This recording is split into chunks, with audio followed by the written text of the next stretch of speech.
കൂട്ടുകാരെ, ഇന്നത്തെ എൻ്റെ വീഡിയോ വീട്ടാവശ്യത്തിനുള്ള പച്ചക്കറി വിളവെടുപ്പാണ് ഞാനിവിടെ കാണിക്കുന്നത്. രാസവളങ്ങളൊന്നും ചേർക്കാതെ ജൈവവളങ്ങൾ മാത്രം ഉപയോഗിച്ച് നട്ടെടുക്കുന്ന പച്ചക്കറിയാണ് ഞാനിന്ന് എൻ്റെ വീഡിയോ ആയിട്ട് ഇവിടെ കാണിക്കുന്നത്.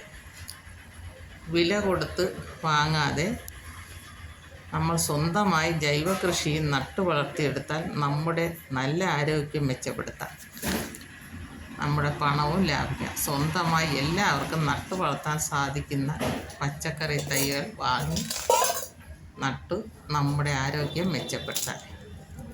എൻ്റെ ഈ വീഡിയോ ഇഷ്ടമായെങ്കിൽ എല്ലാവരും ലൈക്ക് ചെയ്യുക, ഷെയർ ചെയ്യുക, സബ്സ്ക്രൈബ് ചെയ്യുക. എല്ലാവരും ശ്രമിക്കുക. തൈകൾ നട്ടെടുക്കുമ്പോൾ അതിൽ നിന്ന് വിളവ് കിട്ടുമ്പോൾ നമുക്ക് കിട്ടുന്ന സന്തോഷം വളരെ വലുതാണ്. എല്ലാവരും അവരവരുടെ ആവശ്യത്തിന് നട്ടെടുക്കുക.